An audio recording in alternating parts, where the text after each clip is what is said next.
The Faculty of Social and Political Sciences of the University of Indonesia is a leading academic institution for the development of social sciences in Indonesia and Southeast Asia. It was established in 1968, and currently it hosts 7 departments, including communication, political science, criminology, sociology, anthropology, and social welfare, and international relations. For more information or update, please visit fisip.ui.ac.id. And Seoul National University Asia Center is a research and international exchange institute based in Seoul, South Korea. After launch in February 2009, Asia Center has pursued its mission to be a global hub of Asian study by integrating regional and thematic study about Asia and the world. It has also laid a strong foundation for its mission through a wide range of supporting activities, fully engaging in building a network of Asian scholars. For more information and update, please visit snuac.snu.accr. And next, I'd like to invite the host of today's event. First, Professor Sujin Park, Director of the Seoul National University of Asia Center, and then Dr. Ari Setiabudi Suesilo, Dean of the Faculty of Social and Political Sciences, University of Indonesia, will give their opening remarks. Professor Sujin Park. Hi everyone. Hi, Professor Suesilo. Yeah. It's very nice to meet you again. And then also Evie Fitriani. I'm glad to see you again. Yeah. Actually, we done the first seminar 2 weeks ago, and I have been told that there is more than 350 participants actually join our webinar, and they enjoy the content. I mean, this is the second round, and today we are focused on the cultural and then also social connection between Indonesia and Korea. As Dr. Kim told already, actually, Asia Center is established about 11 years ago, and then we have 6 regional centers and then 8 thematic centers. So we try to combine regional issue with the thematic issue together, and to provide some kind of deep knowledge about Asia itself. Yeah. So I'm very glad we can work together with the Faculty of Social and Political Sciences of the Universitas of Indonesia. Is it correct? Correct pronunciation? I don't know. Yeah. So actually last year, I mean this year, a few weeks ago, we set up the country center like Vietnam Center. We're really expecting to work together to set up another country center like the Indonesia Center. So we really expect today's event is a very good starting point for this kind of collaboration between us. Yeah. Anyway, thank you very much joining this webinar, and I'm really grateful to all the people to organize these seminars and giving us a talk about your research. Thank you very much. Yeah. Thank you.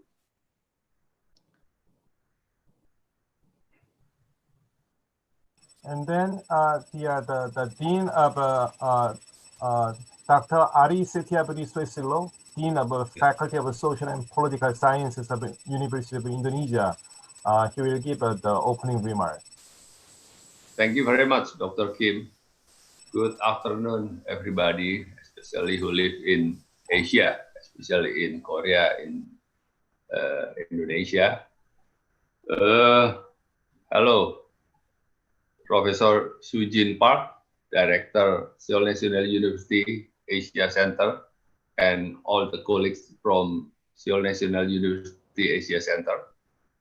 Speakers, Dr. Jihyouk from Seoul National University, hello. Dr. Aisyah Nur Aisyah Kotarumalos from Seoul National University. Dr. Aisyah actually is also graduate from Universitas Indonesia from our faculty of Social and Political Sciences in Sociology. Now, Dr. Aisyah is in Seoul National University. So actually, Dr. Aisyah kind of ambassador of Faculty of Social and Political Sciences in Indonesia in Seoul National University. Dr. Endah Triastuti from Department of Communication, Universitas Indonesia. Thank you very much. And the moderator, Dr. Suraya Afiff, also from Universitas Indonesia, Faculty of Social and Political Sciences, Department of Anthropology. Participant of the webinar, all the participants. Again, this is a good time to meet you all in the second webinar on Korea in Indonesia and Indonesia in Korea. This is very interesting title of the webinar. I'm very delighted to be able once again open this second webinar. The topic of today's webinar will be nothing less exciting than before. I think around 2 weeks ago, maybe. As I have mentioned, that Indonesia and Korea have close relations, especially in social cultural aspects. Two different countries, two different cultures, but with so many opportunities to collaborate. Hopefully, this webinar could enhance our understanding about both societies and, of course, create stronger connectivity. This may become the last webinar from the webinar series on Korea in Indonesia and Indonesia in Korea. But I believe this is also mark the beginning for another level of academic collaboration between Faculty of Social and Political Sciences, Universitas Indonesia and Seoul National University. Yeah, especially since last month in Universitas Indonesia, based in Faculty of Social and Political Sciences, we just established Asia Research Center in collaboration also with University of Melbourne in Australia. So this is, I think, will be a good vehicle for establish our collaboration between Faculty of Social and Political Sciences specifically, but also Universitas Indonesia in general, with Seoul National University Asia Center.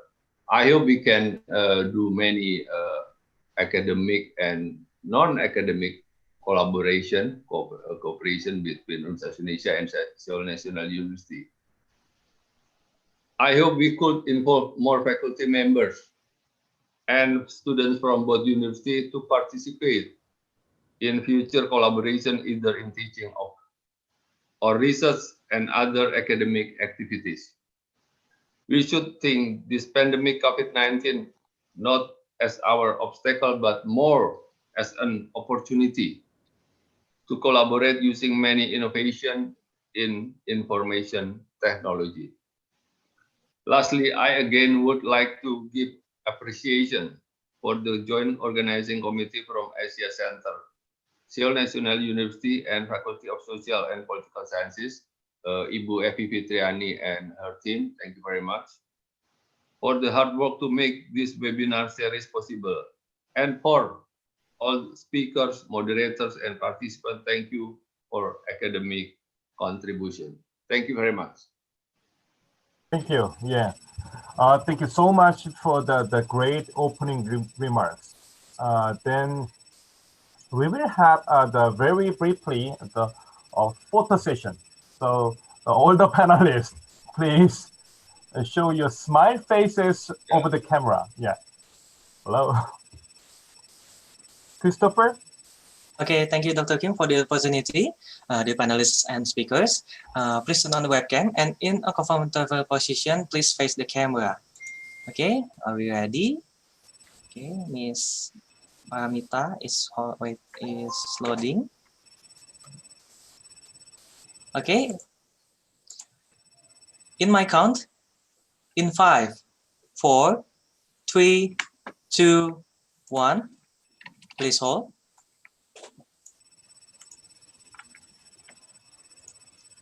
Okay, once again, on my mark, in 5, 4, 3, 2, 1. Okay, please hold it.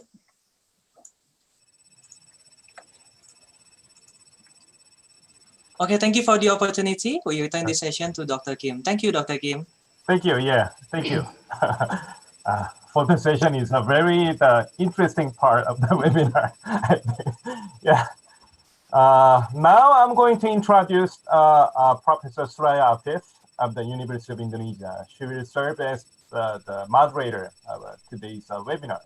And Dr. Suraya Afiff is an assistant professor at the Department of Anthropology at the University of Indonesia. She earned her Ph.D. at UC Berkeley in the field of political ecology.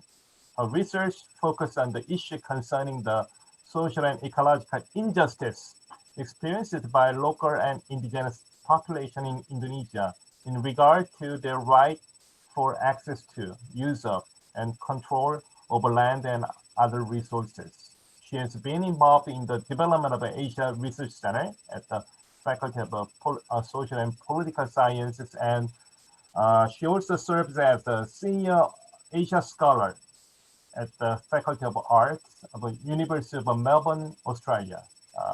Suraya Afiff, the podium is yours. Thank you, Dr. Kim, Professor Kim. Okay, good afternoon, everybody. Everyone in here, participants of this webinar, and also thank you for all the presenters, speakers for this webinar. As mentioned, this is the second part of the webinar. It's a collaboration between Asia Center at the Seoul National University and the Faculty of Social and Political Sciences, University of Indonesia. And the theme of this second webinar is a social and cultural connection between Indonesia and Korea. And as Professor Kim said, that I will be the moderator for this event today. Now, Korea and Indonesia has a long time relationship. The diplomatic relation between the two countries has been began in 1960 by started a consular relationship, and then 1973, Korea and Indonesia each established a diplomatic office. However, according to this well-known historian Anthony Reid, actually the trade between the two countries, the relationship between people of the two countries is actually start way back in the 14th and 15th century.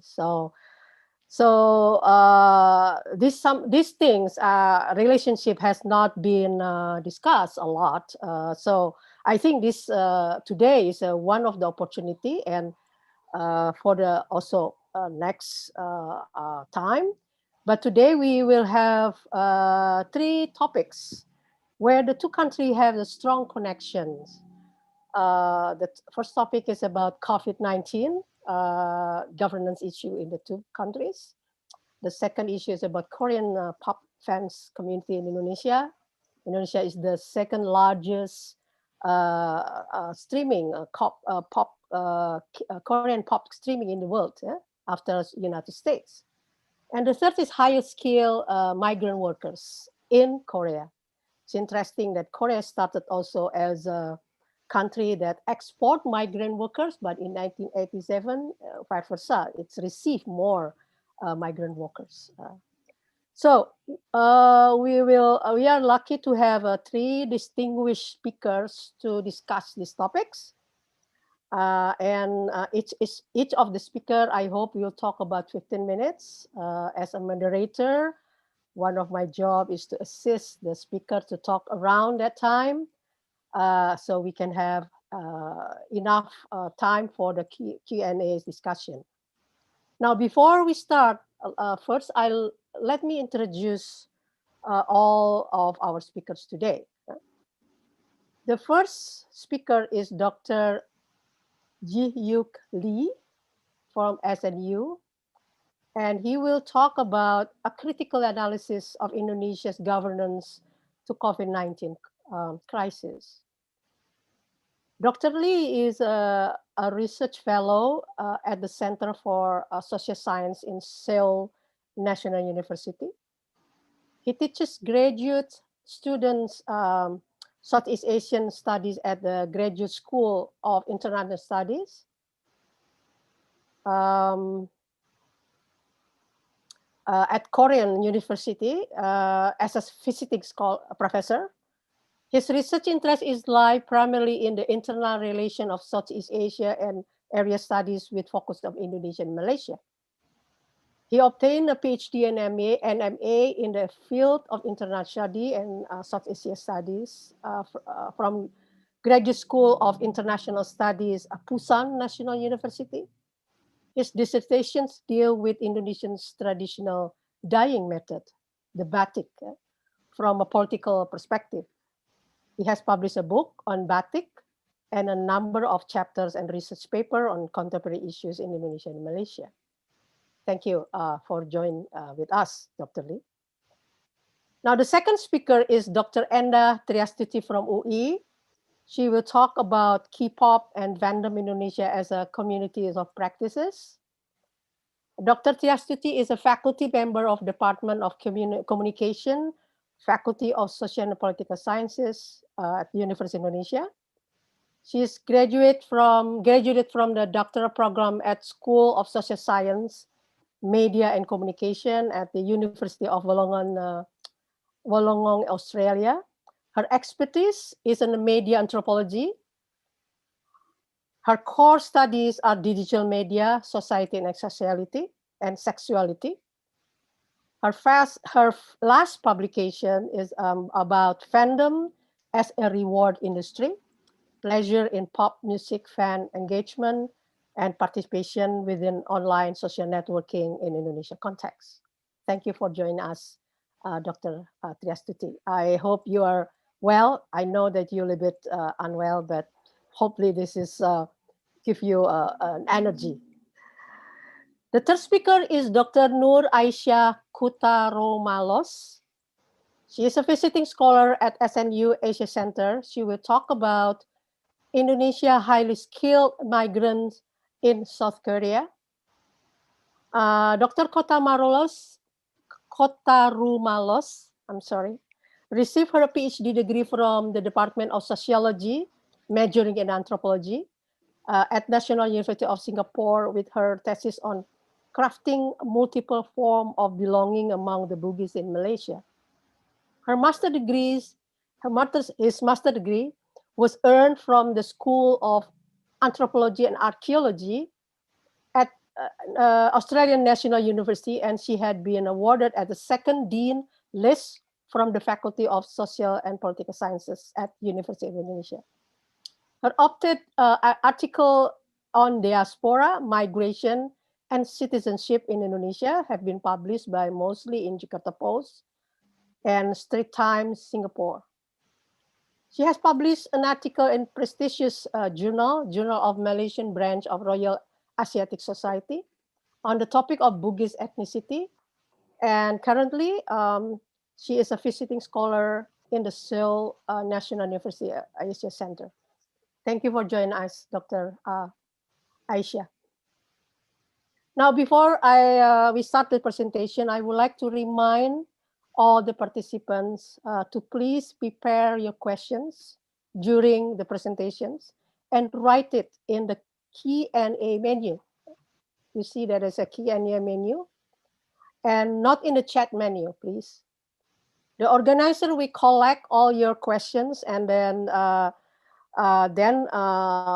will read the question after the presentations. Okay, without further ado, Dr. Lee, you may start your presentations. And okay, the time thank is you. yours. Okay. Please.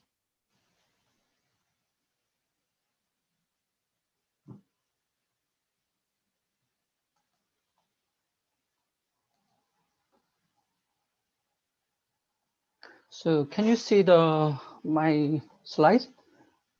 Yes, you can. Thank you. Okay. I would like to give thanks to Faculty of Social and Political Science at UE and SNUAC for organizing this webinar series and giving me a chance to talk about COVID-19 situation in Indonesia. And I really hope we have a Indonesia Center at SNUAC in the near future. Frankly speaking, actually talking to Indonesian scholars and audience about Indonesia's COVID-19 situation makes me a bit nervous for several reasons. Since the outbreak of the pandemic, I have been able to visit Indonesia and the pandemic is still going on. So I think you know details about the situation better than I do. Most of all, also it has some negative contents. So actually, I wrote a kind of a situation report about the COVID-19 in Indonesia for Korean readers a few months ago, and which is written in Korean. Now I'm developing the report into academic journal, so it is still in the process. So in fact, I would like to use this opportunity, this webinar, to verify my thoughts and arguments from local experts. Okay, the allocated time is very limited, so I will get right to the point. The photo shows Indonesia's political leaders' misperception on coronavirus in the beginning, especially in February, when many countries were imposing travel restrictions. President Jokowi plans to offer discounts of up to 30% to attract tourists. He opened the door widely, but all other countries closed the doors. And Health Minister Terawan, his controversial figures said that Indonesia is safe from the virus thanks to prayer, and the Home Affairs ministers advised the public to eat more bean sprout and broccoli, while President Jokowi was proud of Indonesia's traditional remedies such as jamu. And another minister argues that the virus cannot survive in tropical climates. All these messages actually gave Indonesian the misperception of the virus in the beginning. And in February, the researchers actually warned Indonesia, Indonesia must have an unreported case. But the health minister, he's actually retired general and also doctor, dismissed the report as insulting. And actually today is not good. It's not good timing to talk about COVID-19 situation because in Korea we are facing third waves. So today we have more than 500 new confirmed cases. And anyway, this week the level of social distance actually upgraded from level 1 to level 2. And in February, the virus hit South Korea strongly. And I think, but it's kind of a blessing, disguised a blessing. Since then, Korean alertness on the virus has been very high. But according to the media's expression, it's not my own expressions. Media says Indonesia has an endless or never-ending birth wave, so it's keep going up. So unfortunately, the coronavirus reveals Indonesia's weakness in many different sectors, such as vulnerable healthcare infrastructure and lack of transparency in data and information and poorly performing governance. So among them, my research focuses on the COVID-19 governance, especially the discord between central and local governments and central government's response in the beginning of the pandemic. I will, because of a time limit, I will skip this part. I want to emphasize Korea has invested heavily in infectious disease control following prior experience with the SARS and MERS. I think you can remember the SARS and MERS also one kind of a coronavirus. And as you know, the handling coronavirus is actually waging two different wars. One is to protect the public from the virus, and the other one is to mitigate the economic recessions. So all political leaders face dilemmas now. So in general, they are given three options to choose from: prioritizing public health or economy, or compromise somewhere between them. I think Sweden is one extreme and China is the other extreme. So Indonesia, at the beginning of the outbreak of the coronavirus, some heads of a local government actually wanted to implement their own strong social distance, such as the lockdown, but the central government was against the local government's initiatives. So it was a quite controversial issues in March. So who has the authority to implement a lockdown? So a number of governors and mayors tried to implement their own lockdowns or semi-lockdown without consulting the central government. So I think the PSBB is large-scale social restrictions. PSBB is a compromise measure, and PSBB itself is quite strict social distance, but it was too late, and in its early days, the Indonesia government did not enforce the measure strongly. So some of the citizens did not abide by the health protocol. And the Jakarta governor, Anies Baswedan, announced that Jakarta would implement its own social distance on 15th March, it's 50th March, but PSBB was implemented on 10th April. So it means it took 25 days before it started. So the Indonesian government declared PSBB transition, or the transition period, in June, when the number of confirmed cases continued to rise. For me, it sounded as if Indonesia really started a herd immunity, actually. So the government began to ease up the protocol and moving on toward the new normal era.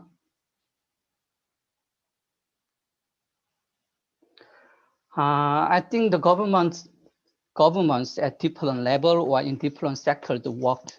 Even though it was not good governance, anyway, the governance did work at different level and different sector. Because of central government's late response, it was a kind of a reaction to central government's late response. So I told local government planned their own social distancing, not only on province or city level, but also village or residential or gated community levels. They imposed on their own social restrictions.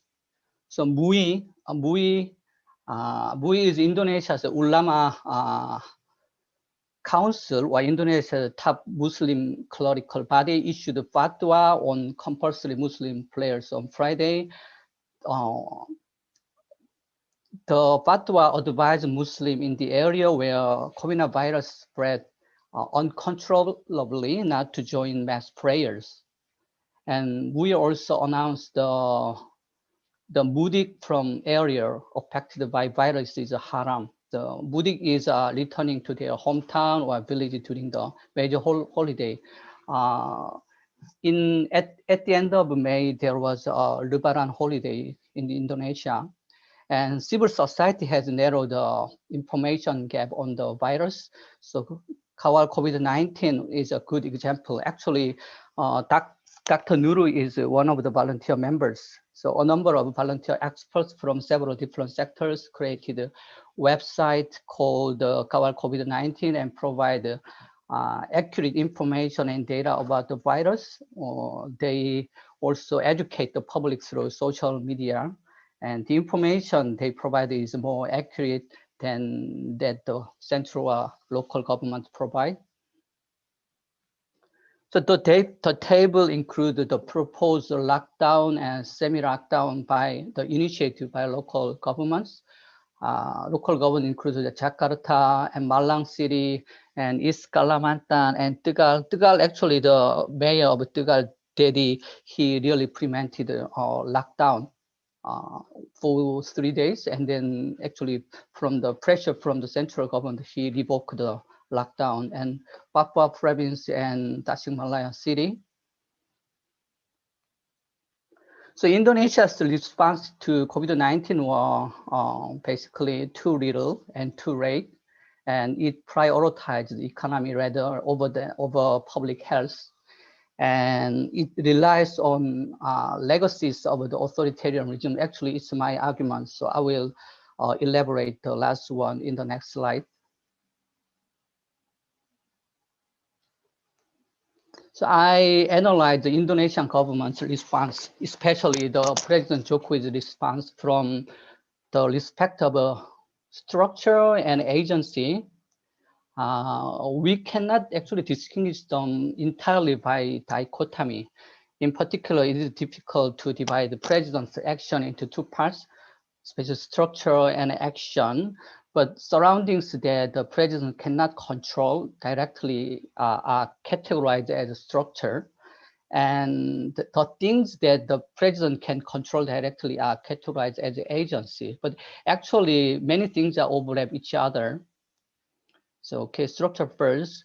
I think the timing of the outbreak really matters. The outbreak of the pandemic took place in the March in Indonesia, and the general and presidential election was actually over in April last year. And Jokowi's second administration just started in October last year. It means the central government doesn't need to be attentive to the voice of the voters for a while. Actually, it has to, but anyway, usually after election, for a certain time, they want to do what they really want to do. But in the case of Korea, we had the first wave ahead of general election slated in April. So the opposition party was very critical of the government's policies, and the government was on defensive in the beginning. But therefore, the government had to pay close attention to the public's opinions whenever it realized its policy. And the Jokowi's administration want to complete a number of huge infrastructure projects. I think all Indonesian audience know very well. Capital relocation within each term 5 years. And Indonesia's weak economic structure was also, I think, major hindrance for the president to make a quick decision. Many workers are actually working in informal sector, so there is a little that workers can do at home. Also, the trauma of the life during the Asia financial crisis also is a stumbling block to the president's decision. So as I mentioned earlier, the decentralization also greatly affected the president's decision. So key players in handling the virus are military generals and officers. So military officers are in position of influence regarding the policy decision-making and implementation now. And from agents' specs, President Jokowi was not allowed to run for one more time. It is against Indonesia's constitution, so it means no need to be tentative to the voice of voters. And actually, I focused on his inauguration speech. In his inauguration speech, the former businessman, President Jokowi, said, "Our dream, the Indonesia should have escaped the middle income trap by 2045. It's after 1 century of the Indonesia's independence, and we'll have become an advanced country and one of the top 5 world economies." But I cannot find his political philosophy or plan for political reform in his inaugural address. It was just full of aspiration for economic development. And also it took only 10 years for him to enter politics and to become a president of Indonesia. It means there was no failure or retreat in his life. But recently, there has been a movement to roll back Indonesian democracy to the authoritarian regime. I don't think Jokowi really actively participated in the movement, but his weak leadership during the crisis reveals the resilience of the authoritarian actors, thinking, and institution. He is gradually showing sign of relying on legacies of authoritarian times. That's my argument. So I think diplomacy in Indonesia is still on the way, and especially decentralization, which took place without enough time for local government to prepare, has not had the expected positive effect. So this requires the central and local government to readjust their authority to each other. But I really want to emphasize the bottom part. The individual autonomy is actually influenced by structure, and structure are maintained and adapted through the exercise of agency. So they are not separate completely, so they are interacting each other. Okay, my conclusion is President Jokowi was more concerned about the potential threat of the virus on trade, and the structure surrounding Jokowi actually has prevented him from making a quick decision. And Indonesia's responses to COVID-19 are too slow, should be more agile. And even though the governance was not good governance, actually it did work, but lacked the congruence and cooperation and capabilities. And Indonesia's decentralization has been readjusted through the dialectic process. I want to say dialectical process. So now the centripetal force is more powerful than the centrifugal forces. Okay, thank you. I wish COVID-19 was a really disguised blessing in Indonesia, and through the situation, I hope Indonesia discovers various problems and sees opportunity to improve them. Thank you. Thank you, Dr. Lee, for your presentations. Can you turn off? Okay, thank you. Yeah, I mean, this is have been a lot of webinar on these issues about the COVID-19, how the Indonesian dealing with the COVID-19 pandemic. I think it's very interesting, and we will later discuss more about this. It's interesting that in terms of population, Indonesia have a 4th time more population than Korea. But of course, that you talk about the political structure issues that really influence the governance and influence the response of the COVID-19. Thank you. And thank you also for making the presentation less than 15 minutes. So we have more time later for Q&A. Now, for the second speakers, I would like to invite Dr. Endah Triastuti, and she will talk about K-pop and fandom. I believe a lot of these people who attend may be waiting for these issues. Dr. Triastuti, the time is yours. Thank you, Dr. Suraya. I would like to share my presentation now. Okay. This is my very initial research on K-pop, as my interest in studying K-pop started as my teenager kid. Show a great camaraderie with friends in Amino. Amino is an app for network of community where fandom's members join and share the production of arts.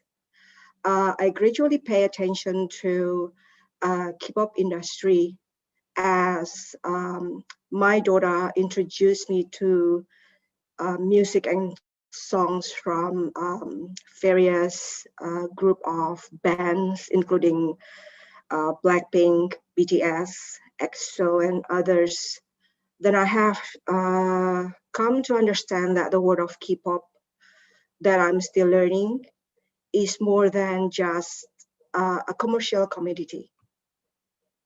It amazed me that somehow the notion that we have known perhaps 10 years ago as selectivism is now gradually transforming itself into the real social movement mediated by the internet within the discourse of fandom. At the backdrop of the advancement of the proliferation of the new media platforms, K-pop industry in Indonesia has become a medium to appropriate consumptions, especially when we look at how K-pop industry has endorsed new form of global interactions, especially among youth.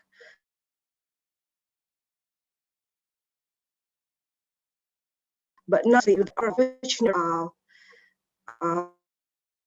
fandom members, who are as old as or maybe older than myself.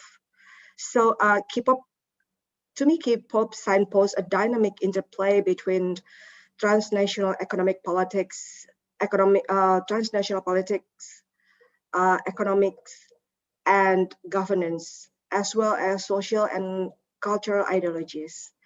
And it becomes a site of contestation for governing states, global corporations, and people at local, regional, as well as global level. We may want to look at K-pop as the South Korean nation state's capital and ideological apparatus, as well as the nation state capital, which has been respectively discussed by various scholars, especially how the industry has offered different modes of cultural appropriation. We can compare it with perhaps Anglo-American pop cultures.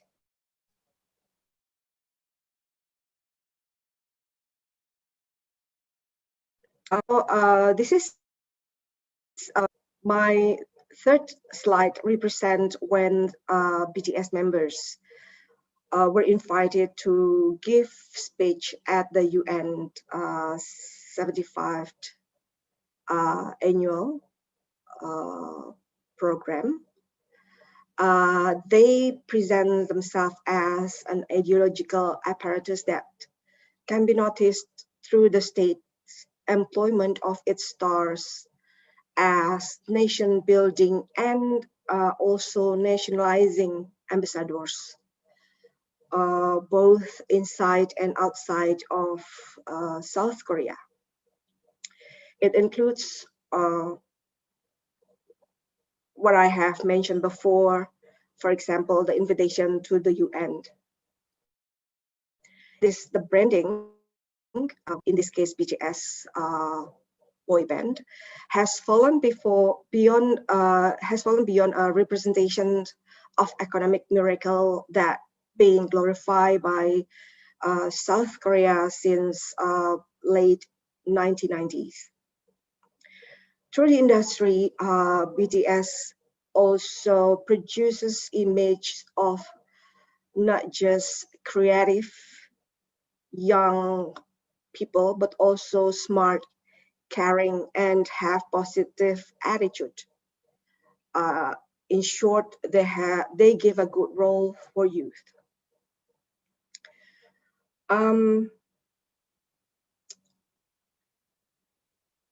As the capital of nation, K-pop industry turns K-pop artists into South Korea commercial value that provide profit from retail and tourism industry.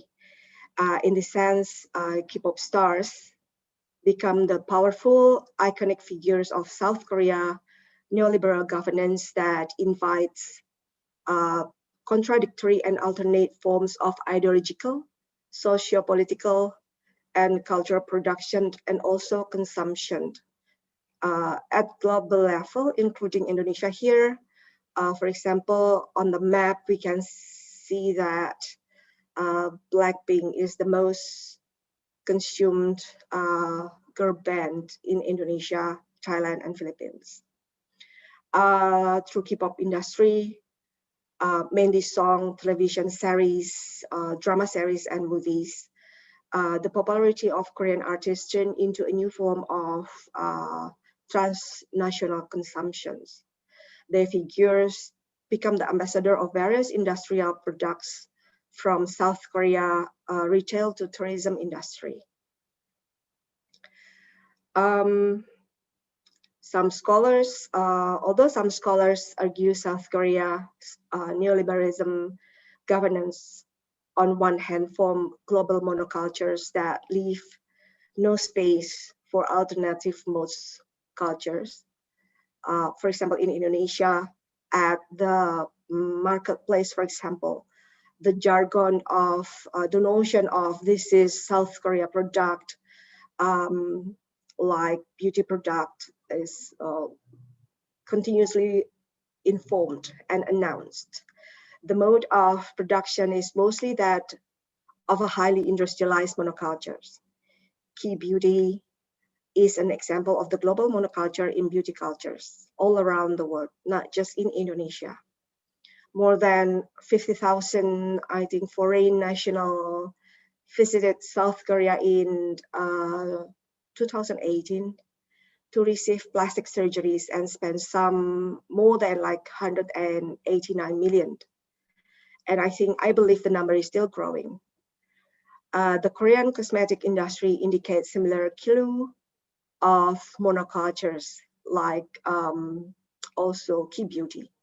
South Korea is one of the world's fastest growing beauty and personal care markets.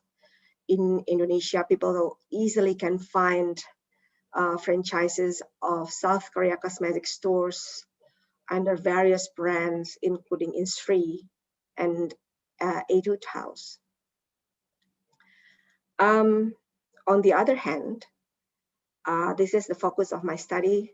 South Korea's neoliberalism governance enhances the awareness living in relations to others at global cosmopolitan level. Transnational and cosmopolitan communities. It opens boundaries between predefined values, customs, beliefs, and identity. Within Indonesia context, the recent popularity of K-pop is the increased social cultural dynamic driven by globalization. In Indonesia, we can see K-pop as global Hallyu wave has been appropriated by, for example, hijabers, other Muslim community in Yogyakarta, for example. We can find lots of restaurants marked by halal Korean food or halal Korean restaurants, and also ethnicity-based communities. In my studies, I found that, for example, BTS Army Indonesia has developed themselves into fragmented ethnic-based communities. For example, like Bogor, BTS Army Bogor, BTS Army Padang, BTS Army Jogja, and so on. That in that sense, my study suggests there is the intersection between South Korea neoliberalism governance, or let's say broader works on media political economy with fan studies, which it has a character of highly contextualized practices. Korean wave, my study found that Korean wave through K-pop indicates cosmopolitanism. The global consumption that involves global audienceships has mediated a way of being in the world. Knowing that fandom becomes a medium for fans to share knowledge, affections, informations, and to experience various realms of the internet, interconnect them to each other. On one hand, it encourages fans to construct an identity for oneself that is different from and opposed to the idea of belonging to or devotion to or immersion to a particular culture, not just within fandom discourse, but also outside the fandom discourse. On the other hand, fans are exposed to global issues and thus localize them into match forms with local issues. Here we can see that Indonesia is the second largest country for K-pop streaming. It starts from the regional popularity of television drama series in Indonesia. I think it is back to 2002, Winter Sonata. And the other is, I think, Full House.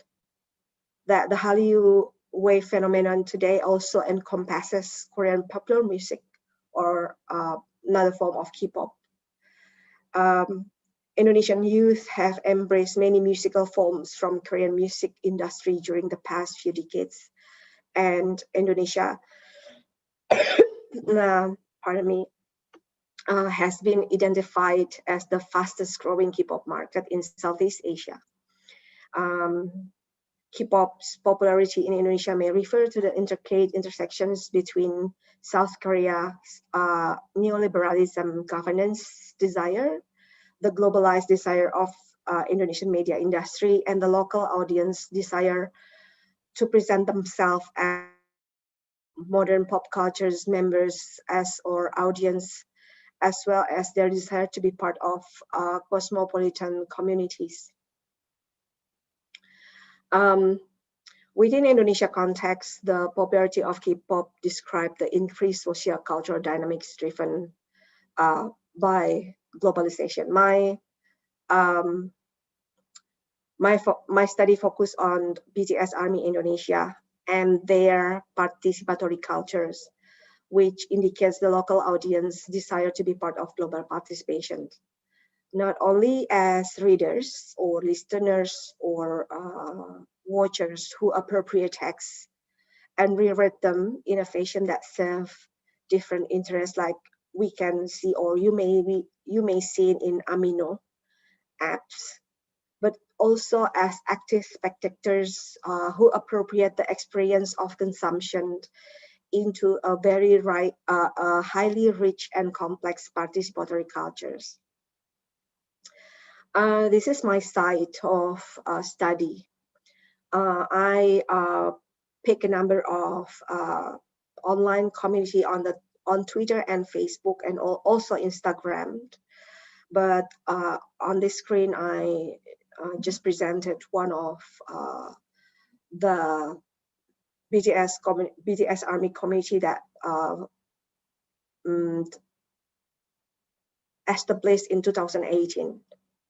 But the original BTS Army Indonesia's community account in Twitter is established in 2030 when the first debut of BTS started. In the study, I will discuss some of the ways that through joining activities and discussions, BTS Army Indonesia shares strategies to negotiate the notion of fandom culture.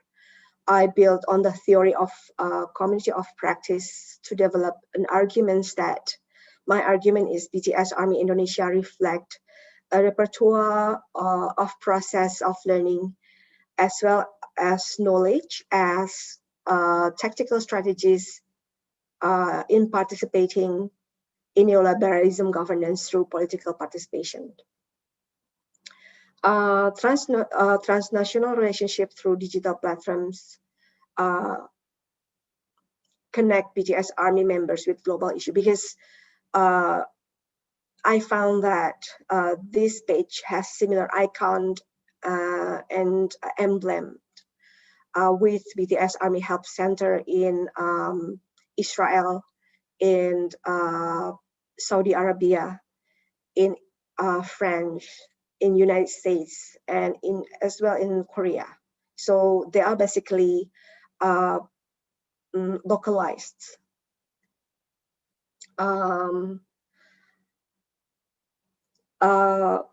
It is driven by loyalty, as most issues they engage with are inspired by their idol, BTS.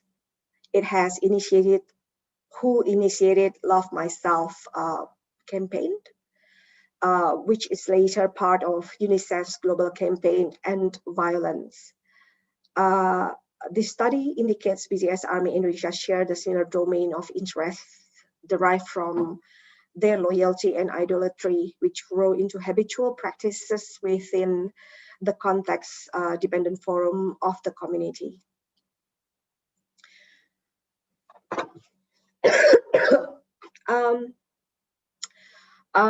Here we can see a page that BTS Army Indonesia fundraising, and it collected like more than 300 million rupiahs to support patient of COVID-19. Referring to Rain Gold, this habitual practice is not taken for granted. So, and does not develop in a very short time, but rather it is cultivated through public discussion over a long period. In BTS Army Indonesia cases, it is delivered since 7 years ago that involve emotion, forming a habitual practice, thus form community of practice. That base of social practice among the transnational members. Community membership based on social practice take place in a forum where members are engaged and claim the forum as a site of learning. Every member, through different level of engagement, refers to this site, to various similar sites of learning to get the idea of communicative setting. BTS Army Indonesia are, from fandom perspective, fragmented into various fan production activities like fan arts, fanzines, or also fan camp. Yet they use a number of general platforms to exchange information. So within the community, members shaped and reshaped a discourse through activities, production, communication acts, beliefs, value, and relationships, including relations of power. Dr. Triastuti, your time is 2 minutes. Okay, so this study extends Dufay's argument that fan excessive engagement involves pursuing pleasure rooted in meaning creation and dissemination within the community and beyond, whether face-to-face or mediated. This study finds that K-pop fans move through 2 levels of engagement: cognitive affective engagement and also practice engagement. I will continue to the second engagement level, that fans discover the importance of joining a fan community where they can share intersubjective experience with people who share their interests and passion. In the sense, fandom as perceived as social activity as they collectively share, discuss, and integrate media text into daily lives, including to adopt and practice the ideal political stance.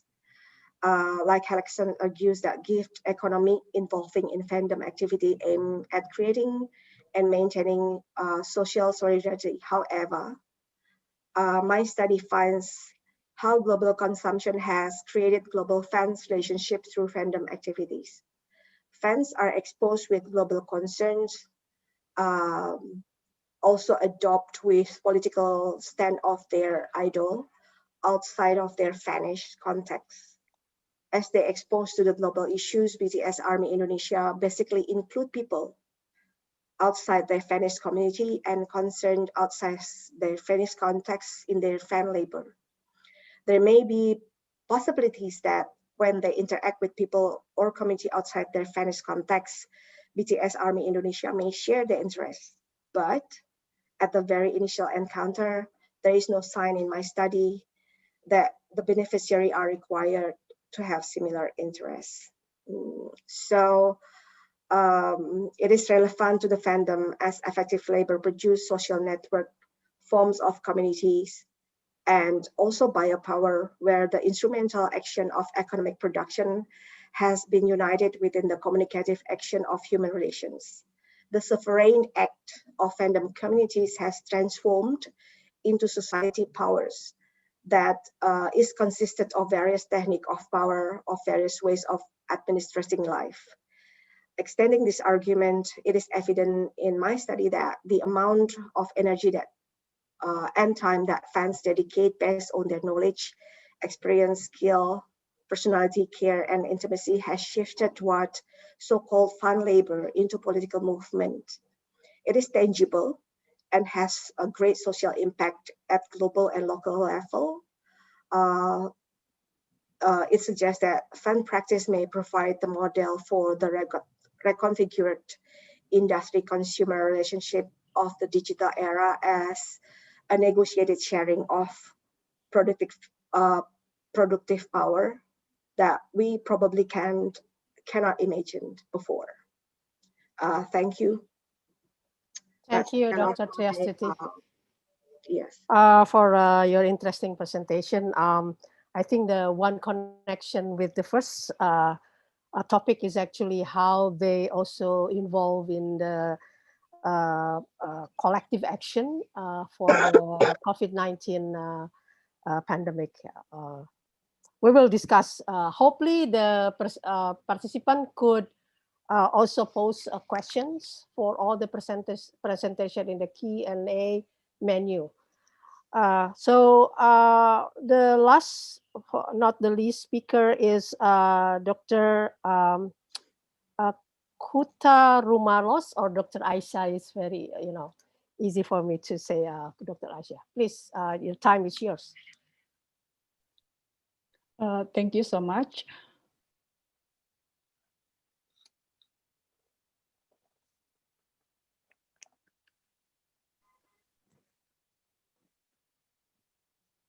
Okay, everyone can see my slide, right?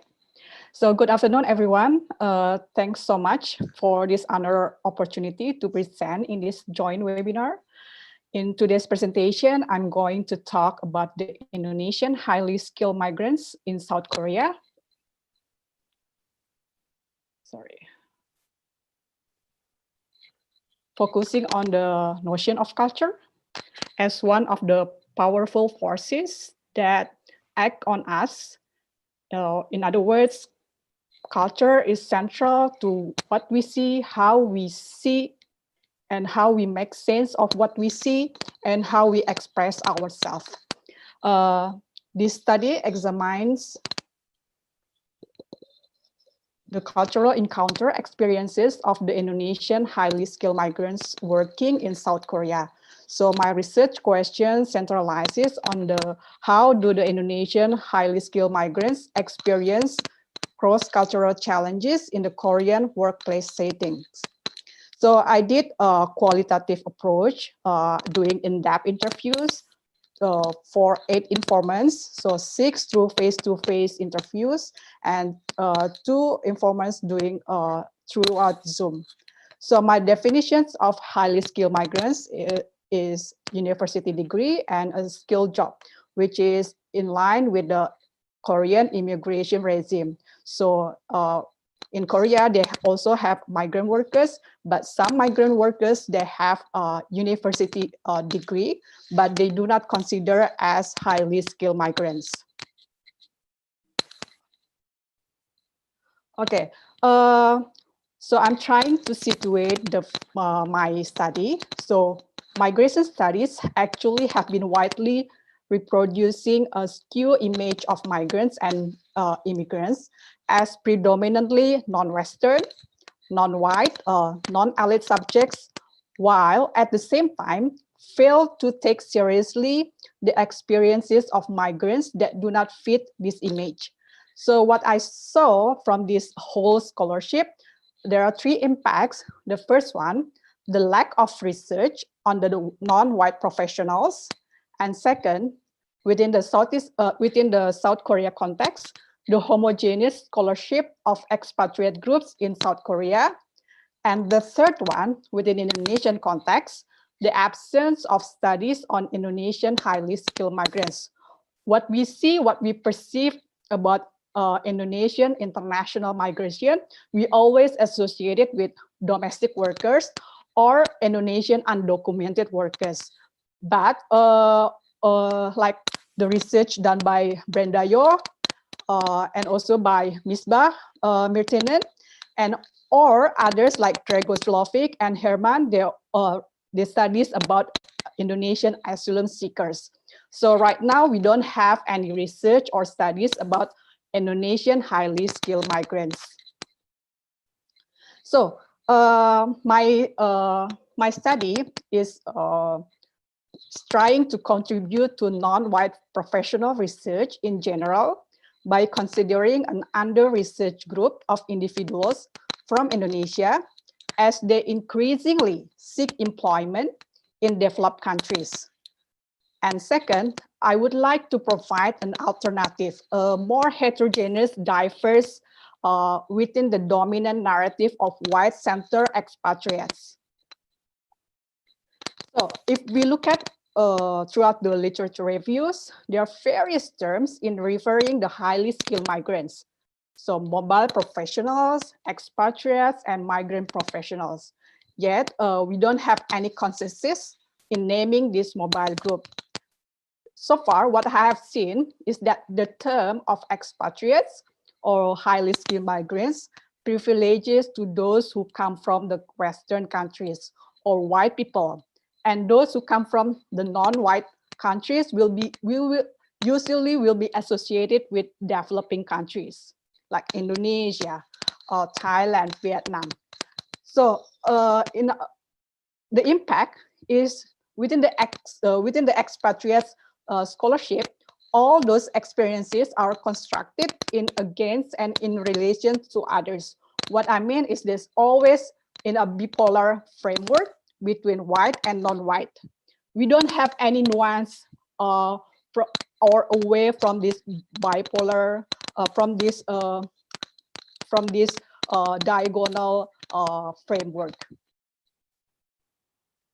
So following to the theories, I'm going to use like Korean corporate culture by Chu and Yoon. So there are 5 key components of Korean's corporate culture. The first one is emotional harmony, focuses on the emotional aspect of relationship. So within the Korean context, emotional harmony means not hurting someone's kibun, someone's harmony, particularly that one of one's superior or a personal friend. So this is kind of like a similar element of Indonesian cultures. What we saw is saving the face. And secondly is the hierarchy. So within the Korean culture, Korean corporate culture, hierarchy is based on Confucianism. So most of interpersonal relationships are defined in terms of social status, gender, age, and position in the society. So if we compare with Indonesian society, we have the how we address people like Bapak and Ibu. We only use that in terms of seniority. But within Korean language or within Korean society, all the way to address people is actually embedded with gender, age, and their position in the society. So next we can see this kind of element reflected in the interview extract. And third is the out-group discrimination, so which is a strong tendency to distinguish themselves from others. So this is kind of like an in-group and out-group play around. And the fourth one is networks. So this one is kind of embedded in blood relations. sharing hometowns, experiences while growing up, and academic background. So it's really hard to make connection or making network with with the Korean people, because if we don't have any previous relationship, it takes time. So Korean people give more trust to those people who come from the same hometowns or come from the same high school and so on. And the fifth one is a high contact society, which means that Koreans have a high level of communications based on shared contacts. So which means that Koreans will build more contextual information, because the message of the communication actually lies on the implicit meanings. So it's never been like the visible or tangible or the explicit or the content of the communication itself. What they have to see is the implicit one. So what I have gathered from these 8 informants, there are 2 types of mobile professionals. The first one is company assigned expatriates, which is company sponsored, expensive but loyal, and their performance have been proven. What I mean is company assigned expatriates. It means that the company who send the employee to do international assignments. And the second one is self-initiated expatriates, which means that it is recruited from the local labor market, cheaper, familiar with the local culture and regulations of the host and home countries. So the findings within the context of South Korea, if we see here, the ratio of foreign population is in South Korea is very, very small. So based on the statistic, the proportions of the foreign population was only 3.3%. And by the next 20 years, only less than 5%. So, and based on the Expat Insider Survey 2019, South Korea scored as the top 10 worst destinations for expat to live and work. The score significantly low for the categories of settling down, cultural adjustment, work-life balance, leisure activities, qualities of the environment, and getting local form.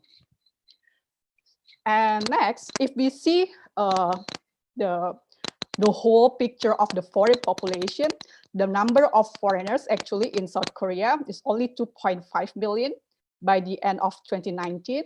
And if we see breakdown into nationality, Chinese nationals, including 700,000 ethnic Koreans, form the largest groups of foreign nationals. And on the left side, we can see Indonesian residents by visa category. So this is the statistic that I got from the Asian and Korea Center. We can see that the Indonesian residents is only like nearly 50,000 people, and the mixed marriage 730, students almost 1,500, and migrant workers constitute the largest form of Indonesian residents in South Korea. So where are the Indonesian highly skilled migrants? We cannot see from this statistic, and there is no, unfortunately, there is no data as well from the Indonesian embassy to reflect how many numbers of Indonesian highly skilled migrants in South Korea. What we can see from the Korea immigration website, all highly skilled migrants, they are regulated through different visa categories. So from E1 to E7 and several D, especially like D7 to D8. So here, Indonesian highly skilled migrants, they will be reflected in this visa, whether E1 until E2, or some of them will be reflected in SF2, which is resident. So here are my findings, the characteristic of 8 highly skilled migrants. So 7, they constitute as self-initiated expatriates, and one company assigned transfer from Korean company in Jakarta. All work in the Korean firms or institutions because I had already opted out those Indonesian people who work in Indonesian state-owned companies like Bank National of Indonesia, BNI, or BNI, or Garuda. And all of them, they work in different industries. So university, pharmaceutical, medical aesthetic, clothing, broadcast, talent pool, technology, and digital industry. So 2 hold PhD degree, 1 master degree, and 5 bachelor degrees. 2 graduated from overseas, which means not from Korea. 1 is from Indonesia, and 1 is from US. And 6 graduated from Korean university. 7 in their early career, and 1 in his mid-career. So from out of 8, their age is varies from 25 to 49 years old. And their Korean proficiency is also varies. 5 under the advanced level, and 1 in intermediate, and 2 respondents, 2 participants, they do not speak the language. So here, what I've gathered from the interviews, all the participants, they divided Korean corporate culture into 2, which is traditional and modern. So in this first element, the work and life balance. Within the traditional, there is no segregations between work and life. Your work is your life is your work. So here I quote it. So my boss was like God, Dewa. We work like robot, just work and work and work. Since my previous job was in the performance industry, the boss didn't care about the process. The most important was the outcome. If the outcome was bad, regardless the process was awesome, the boss would be angry and upset. The vibe was full of tense. Everyone competed with each other. We did not build up relationship with our office mate. Our relationship was pretty cold, and I felt no humanity in the workplace. So this is the kind of traditional Korean firms. And the second one is the modern one, the embracing work-life balance. So there is a segregation between work and life. So here I quote it, the office hours starts at 9 a.m. to 6 p.m. Sometimes I go home by 6 p.m. Other times I have to stay late because I want to complete my task before leaving the office. The workload is uncertain. But if I have so many things to do, I will stay in the office. Yet I do not stay late every night in the office. Overall, I found that work-life balance is not an issue in the company. I could take leave either for vacation or sick. So here's those kind of things. And second is the hierarchical element. Here another quote from the informant. If we have a meeting to discuss, for example, topic A, the meeting participants would be in the same rank, in the same positions. They may start with the lowest, then to the highest rank, or vice versa. They will not put everyone, regardless of their positions, in the same meeting. So it is time consuming, but also frustrating, because if there is a new idea comes up, they will repeat the meeting again, asking the opinion of the participants. They will organize the meeting with the people who are in the same rank and discuss the idea. So the hierarchy, we can see how hierarchy, the Korean corporate culture from the extract. And in contrast to that traditional Korean corporate culture, we can see modern one. This one is less hierarchical, but still there's a hierarchy. So here I quote it. My workplace just start to eradicate the hierarchical element in the workplace.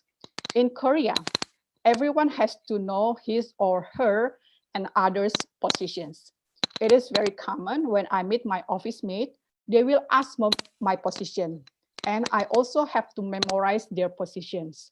So we have Sawon, which means staff, Dairy, which means assistant manager, Kwachang means manager, Chajang means senior manager, Bujang means team leader, Isa Bujang, division leader.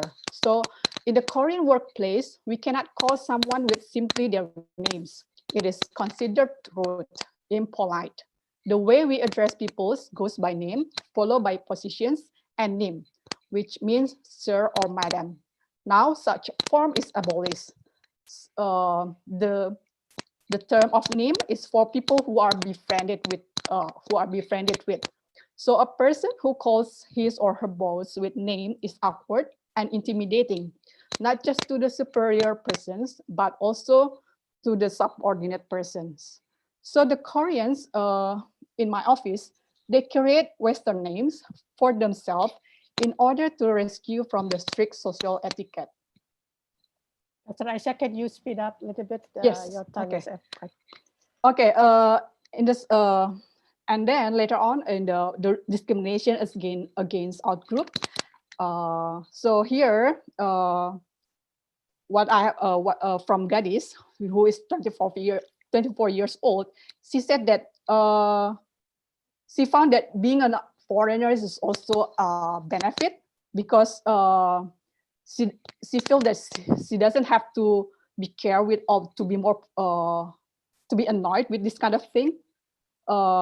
So here, as a foreigner, I haven't had any experience that I was being discriminated in the workplace, because she thinks that, oh, maybe they discriminated me, but I didn't feel it. So this the kind of thing that the informant told me. And later on, the high context of communication. Sorry, I have to charge first. So being foreigner means the Koreans tolerate for our ignorance in their culture.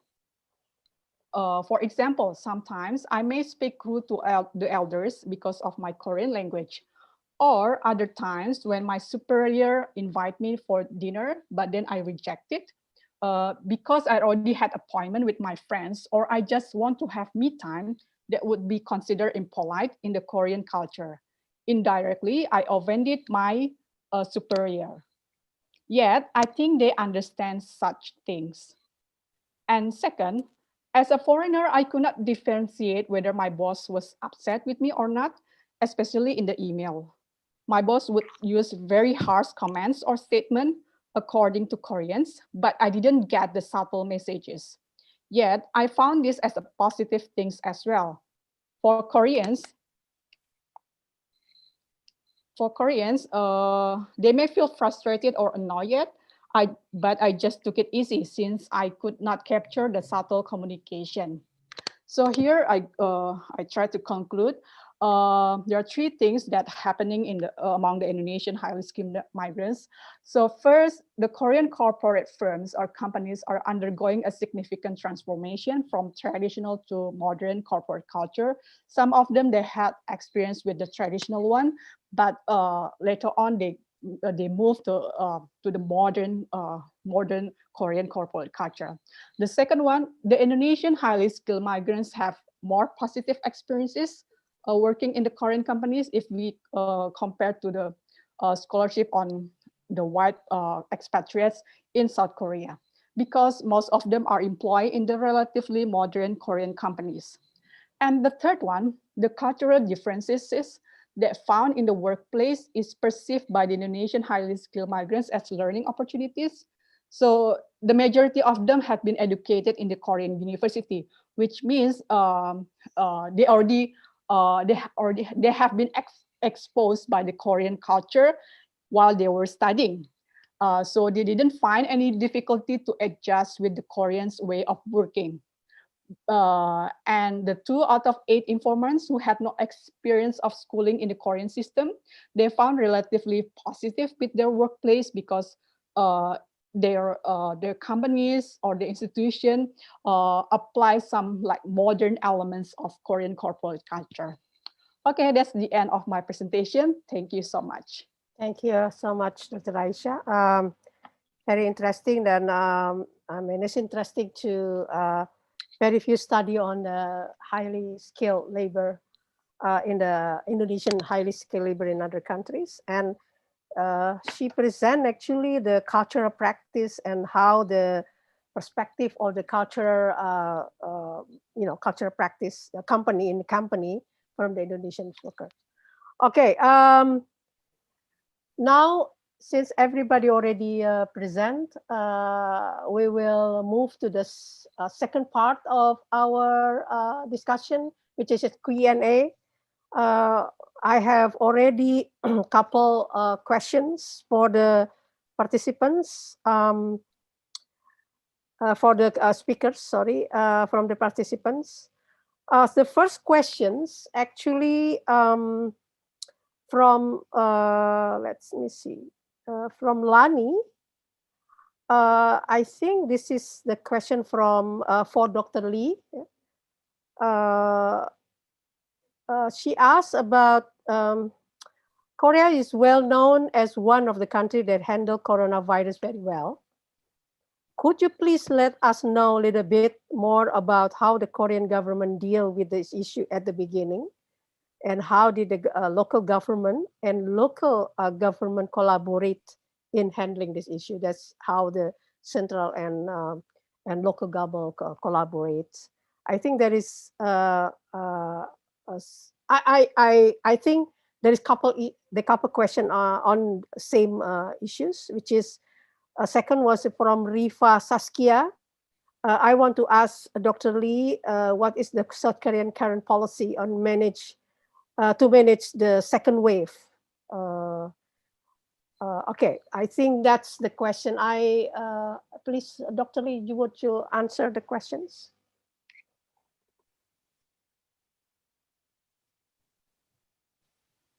Okay, I unmuted. Yeah, thank you for the questions. Actually, Korea, in the beginning of the outbreak of the COVID-19, the cluster of confirmed cases actually very limited certain places. We have we had hub places. One is the Daegu. Daegu is the name of a metropolitan city, and one is it's not easy to translate, but it's one of a cult. We call it Shincheonji Church of Jesus. That's my roughly translate.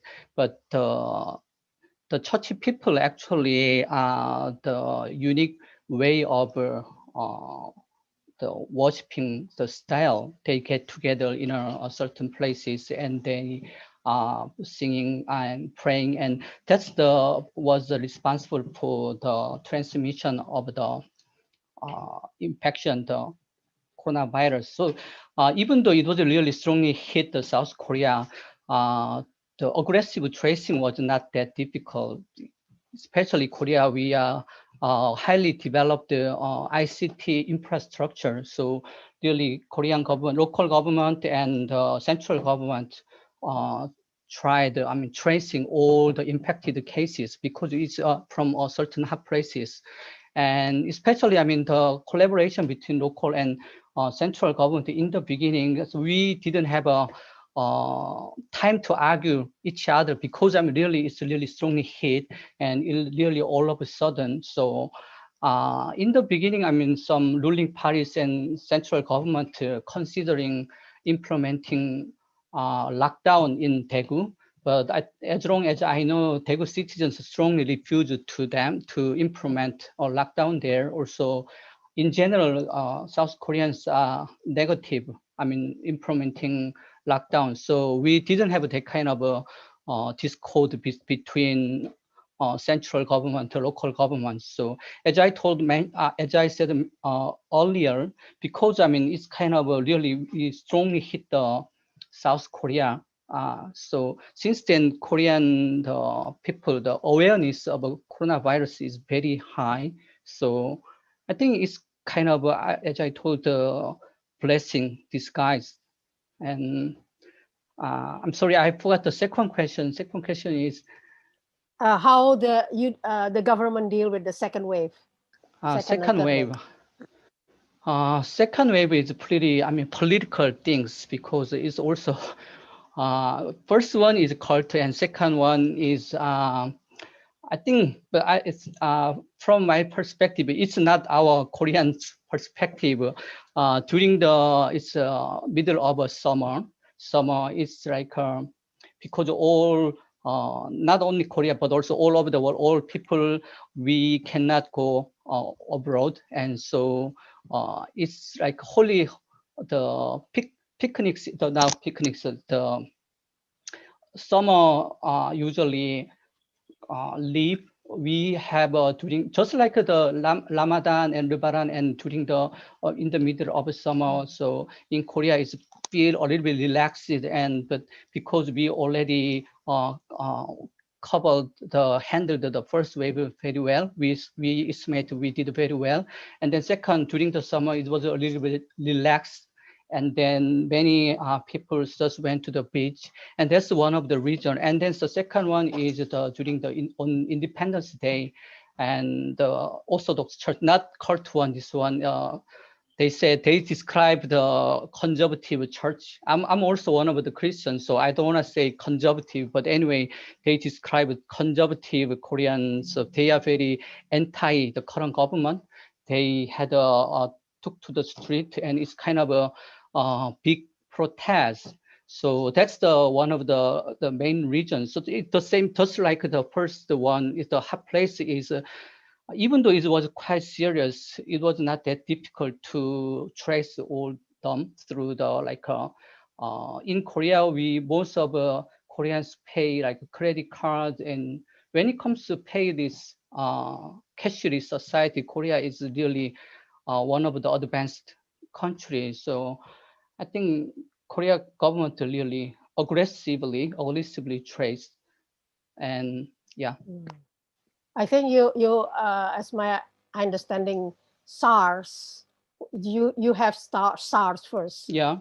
And then that give you a time for building this, institutions. So yes, when COVID hit, that institution already on place, and that is because not I mean, happening in China, we are neighboring countries. I mean, as long as, if I'm not mistaken, I mean, the SARS is in 2003, and but actually we already got the lesson from SARS, but we really costly got lesson from the MERS. Actually, not SARS. MERS, it happens in 2015. In 2015, MERS is like a middle. MERS is middle respiratory blood syndrome. It's one kind of coronavirus. At that time, except for Saudi Arabia, Korea is number two. Outside the Middle East, Korea is actually number one. The infected cases about 180 something, and almost 40 people died. And at that time, the previous government did hold the key information. So it really made Koreans angry. And then since then, we have heavily invested in infectious medical system in handling this kind of infectious disease. So we got lesson from the two previous experience, like SARS and MERS. Okay, yeah, thank you. We will come back again with the, how the, I think governance is important here. But let me move to the other questions. I think the next question from Carolina Octaviani. It's on, I think for Dr. Triastuti on BTS Army. How do you see the political movement to recent omnibus law protests linked to the grassroots digital movement, and why K-pop fandom pushed the netizen to protest on South Korea company case in Papua forest fire, and while other Western music fandom not linked to the Western issue or conflict. I think, yeah, the second one is for you too, from Eva Latifa. How do you think about K-pop fandom fanatism in Indonesia? As it is been known, K-pop fandom doesn't allow multi-fandom activity. You only can ever be a fan of a single group or artist. Is it also appears in Indonesia? Why? And thank you. The third from Ibu Evi, from Nadia Flash. Sorry, Ibu Evi sent me. Nanda Flash Yela. Regarding K-pop fandom as practices, does negative sentiments such as hate and aggression from one fandom to another also apparent in the studies? Or on Twitter, such fan wars often appears because each fandom tries to defend their idol. Okay, so that 3 question for you. Thank you, Dr. Suraya, and also all people that have raised questions to me. I would like to answer the first questions. By demography, K-popers, especially in K-popers, especially BTS Army in Indonesia, are millennials groups, millennial generations who are heavy users of the internet as well as social media. Actually, social media are sites where these fans engage with not just with the idol, as well as they engage with other members of community. And they're also in these sites in social media, they access and share various information based on various of interest, including issues in politics. So this is why I decide to apply community of practice, because within the community they have developed an appropriate consumption practice into various activities, including politics. It echoes with my arguments that fan practices may provide the model for reconfigure industry-consumer relationship of the digital era as a negotiated sharing of productive power that being managed within the community. And sometimes it is detached from consumption activities. My prior study, this is very interesting because my prior study in Anglo-American music fandom found quite different result, as fandom from Anglo-American music. They focus on different practices which has strong relations with logic of capitalism. My study in Anglo-American music fandom reveals that fan-based communities operate in a reward industry, where fans dedication to engage in fans-based community operate. Fan practice is driven by expectation for emotional and intangible benefits through interaction with industry. So by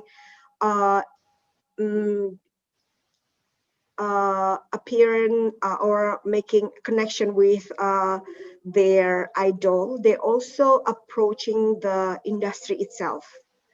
And my result indicates that the highest reward for fans in Anglo-American fandom is an encounter with their idol, which in many cases requires support from other parties, including the recording label, mass media, and concert promoters.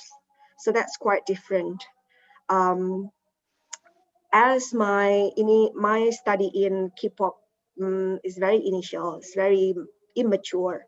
So yes, I'm aware of this different kind of response that emerge from the fandom activities. But that's very interesting, really. And for the second, I think it's second question and third question is quite similar. Perhaps I will try to answer both. K-pop fandom or K-pop fandom fanatism not only happened in Indonesia, but from my data, it happened as well in other countries. And yes, they sometimes happen or experience fan war, because this is why scholars call it as free labor, because they will fight for their idol, and to some extent they are a great promoter and defense of their idol. They indeed have, it signifies that they have a very strict intra-regulations within the community. One of them does not allow multi-fandom activities. But also my finding found otherwise, that some of members also join other fandom that from other group.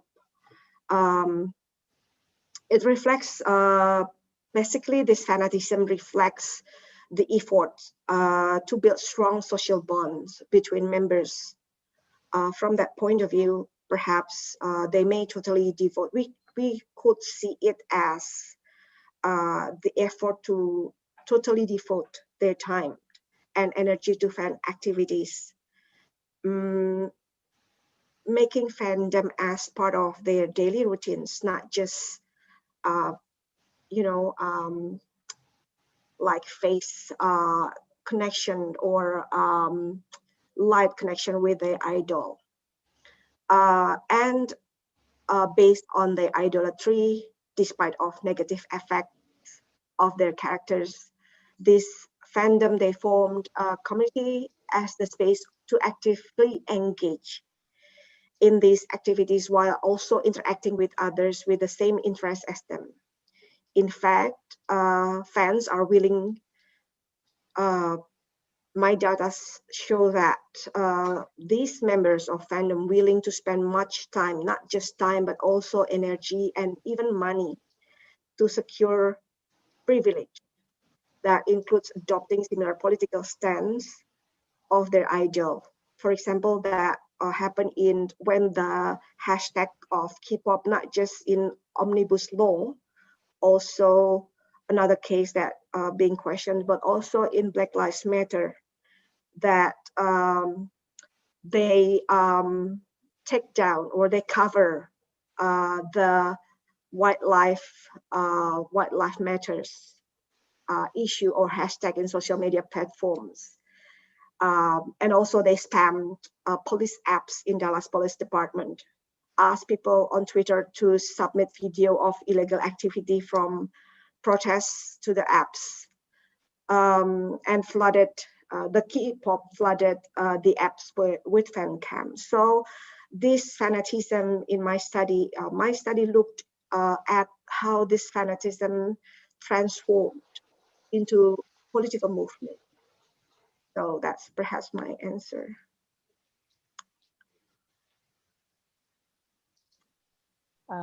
Very interesting issues today, because somewhat I know we see more political engagement from this, groups, especially lately in omnibus protests, the law protests. May I add something? And also they also educate each other about the moral judgment. So the issue of in that case, when the idol show the political stand, the internal issues of fan wars just suddenly disappeared. That's very interesting, I think. Yeah, that's my fund. Thank you. Thank you. Now we have one question for Dr. Aisyah. The question is from Arifki Nurmansyah. He asked about Korean corporate culture. Why do these people still want to get job at South Korea, regardless the hierarchical and out group discrimination they got all this time. Please, Dr. Aisyah, you wanna answer? Okay. Thank you so much for the questions. So first, what I've seen from these 8 informants, they perceive themselves as global citizens. So which means they are very ambitious and very aggressive to achieve beyond the national boundaries. So what I mean is that they want to develop their career internationally, not just in Indonesia, because they think that Indonesia is too small for them. They want to be a global citizen. So South Korea provide this kind of opportunity. That's the first thing. And the second thing, of course, they said that, you know, we also work in South Korea despite all these kind of hassles and cultural encounters. You know, if we work in Indonesia, but our salary must be very, very small, which is for them, they saw that they cannot accept it because they think that they already have, or they have developed all international credentials. So they want to apply this thing, not just for monetary benefit, but also for international career as well. That's the second thing. And the third thing is the living in South Korea. So South Korea is, as a developed countries, they saw it like, it's really nice to live here in a developed countries, especially in East Asia. First, because it's very close to Indonesia as well. You can travel around, and also their job provide those opportunities, because usually these people, their job responsibilities are related to Indonesia, so kind of like penetrating Indonesian markets. And because South Korea, as a developed country, it has a very well-connected public transport. Considering that if you work in Jakarta, they said, you know, you have to travel for 2 or 3 hours just for working. And you already spent out your whole life just for the traveling itself. But in South Korea, in Seoul, we only takes like maybe the maximum half an hour. We have so many things. We have so many times to do for other things. That's what that is the kind of the perk of living in South Korea. So these kind of things, what I saw from them is that support them, or kind of like give them insight that they have to stay here. Like it's really nice. And also like South Korea, related to like the questions with the STIM Bonggaya Makassar, like if we live in South Korea also have one of the best national health insurance. So related to the presentation from Dr. Jihyouk, why South Korea has a better solution is in COVID-19 is because South Korea has a great infrastructure in terms of national health insurance. So if you are foreigners here, you have to subscribe to South Korean national health insurance, and this insurance give you access to health and vaccine, all these kind of public health facilities. And related to the questions, so how the South Korea government, Dr. Aisyah, I'm sorry, maybe your mic, it's moving a lot, so okay, create the sounds. Okay, so can I continue with the questions? Yes, because it's so related? Yeah. So if you are looking at the studying in a university in South Korea, because 6 of my informants, they educated in South Korea, they have a very positive experience studying in the South Korean university. So they said that only South Korea who provided a scholarship for bachelor degree, while other countries, they usually only provided opportunities for master and PhD degrees. But in South Korea, you can pursue your studies starting from bachelor degree and continues to up to PhD. That's the perk of living in South Korea. And second, as I said, the food, because it's Asia as well, so it's easy to find Asian food like rice, chili, all this kind of share cultural culinary between Indonesia and South Korea. And the living things like South Korea or Seoul is one of the I think the least criminal or petty crimes here, like compared to like cities in America or cities in Europe, they have a highest percentage of petty crimes. But here, if you go in the night, in the evening, you come home late, very late, as a woman, you are still safe walking along the streets. That's the kind of things that other cities in Europe or in America cannot provide those things. Okay, thank you so much. Thank you, Aisyah. I also actually, my current is not about migrant worker, but from working in the factory in Malaysia. One of the issue is actually remittance. Now, there's two questions from myself because it's my interest as well. How they use remittance for in Indonesia, and it's during the COVID. What is their experience actually? Can you explain a little bit, because that is actually related with the now a lot of migrant workers have to terminate their job because of COVID, and why in South Korea they don't, or maybe how they cope with this contract while during COVID pandemic. Can you elaborate a little bit? Thank you so much, Prof. Suraya. Actually, my informants is shrinking. Before, I want to do like 20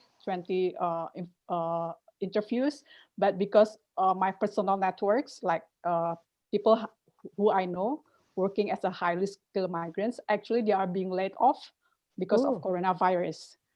So there are many Indonesian highly skilled migrants here working as a pilot and working in the entertainment industry and also tourism.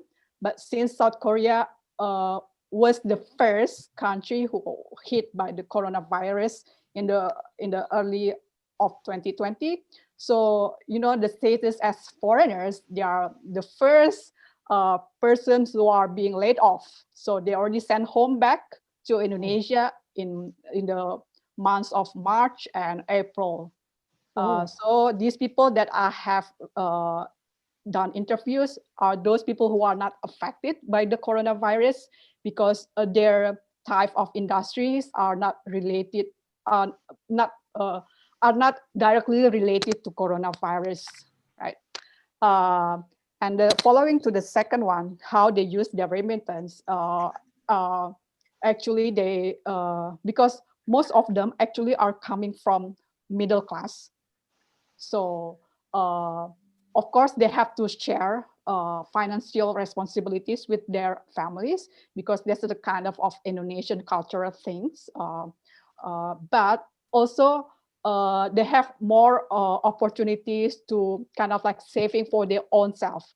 I mean, compared to the migrant workers who are coming from usually the low-income families, these highly Indonesian skilled migrants, they mostly come from the medium or middle class people. So in Indonesia, they graduated from international school and the others from prestigious public school, which we know that they are for actually middle class or maybe upper class. So that's the different thing, like between the Indonesian highly skilled migrants and the migrant workers, because comparing to the family backgrounds, they are not they don't have any financial problems with their own families, so they have more authority to use their own salary. So hopefully I can answer your questions. Thank you. Thank you. We are approaching to the end, but is there any question from the participant? It's from the speaker to the other speaker, or from the other coordinator of this conference, workshop. Professor Kim, do you have a question, or Lee, Dr. Lee, you have question for the other participant, for the other, speakers? If it not, then I think this is yes. Suraya, may I answer the questions, because there's one more Q&A from Okay. Firman Budianto. Oh yes. Yeah. Yes, please. Okay. Thank you. Yeah. You already read the questions. Yeah. Okay. Thank you so much for the interesting questions. So what I saw is like actually the Korean corporate culture, they are changing, transforming into a modern one. They're embracing into modern one, because most of the people that I talk, they don't only one work in the chaebol, the conglomerate, and the rest they work in the like small medium enterprises. But what's interesting is when we talk about small medium enterprises in South Korea, is totally different with the SME in Indonesia, because SME in South Korea is very international minded. They usually doing export internationally, whether in Southeast Asia or in Indonesia. So it's quite totally different with Indonesia. So what I see, the Korean corporate culture, actually the government itself is trying to change. So for example, with the work-life balance. So the Korean government put a lot of regulation, how the companies, whether they are in the like big companies or small companies, they have to practice this kind of work-life boundaries. If the workers stay up too late, they have to be paid for overtime. So this is the kind of a regulation that the Korean government try to apply this thing to the whole companies, not just for the big one, but also to the small one. So what I see, like the Korean corporate culture, especially with the small medium one, is significantly transforming. But maybe because my interviewers are not quite representative for the chaebol one, I have no idea whether actually perhaps it must be quite slowly changing for the among the chaebol companies, but among the small medium one, they are more agile to adopt new modern corporate culture. Yeah. Okay. Thank you very much. I think this is interesting that the government push for the change and how the company respond to the change, and probably interesting how Korean company, do you have a more from traditional one or more in modern one? I think this is interesting for continuing research in the future. I think we approach to the end. Again, this is the beginning of collaboration of these two, university, in Korea and Indonesia. From this presentation, we will see that the three issues is connected. Although right now, probably, you can see the COVID actually affect, migrant workers, as you said. There's a lot of layoff because of the COVID, and also the interesting one from Dr. Triastuti, how this K-pop fandom then related with this collective action, solidarity in Indonesia. So how that transformed to other activity, aid and solidarity and political issues, political activities. And I think from Dr. Lee, we learn probably more later. I hope this is continuing research. about how the governance of the two countries, the difference, the similarities, which is how we can learn from each other. I think what we also interesting to learn actually later on is how the community itself in Indonesia, because the government is weak in dealing with COVID, there is a lot of organization outside the government that do a lot of other interesting thing for COVID. And myself, as association, we also involved in doing research and actually helping the government to have a better policy. And probably this is another issue that we can collaborate, how academic in Korea, for example, also do research and provide policy.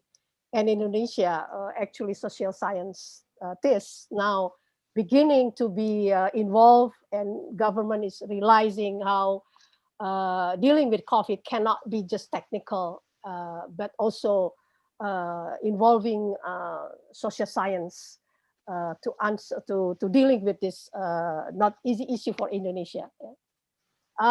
So thank you again for all the speakers, three wonderful speakers. And I would like to return back to Professor Kim or Ibu Effie for the closing. Thank you very much.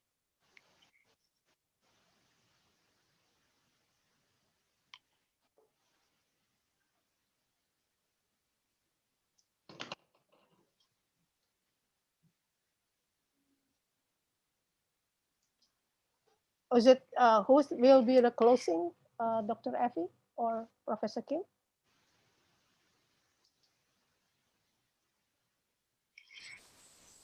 I think that you were supposed to close the because usually it's come back to the organizers.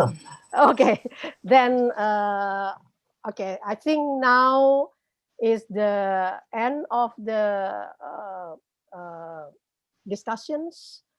Again, this is the end. I hope we'll collaborate more in the next future. Thank you. Thank you, Bu Suraya. Thank you. All the participants, Professor Lee, Aisyah, itu. Thank you so much for very Thank you. Terima kasih, Dr.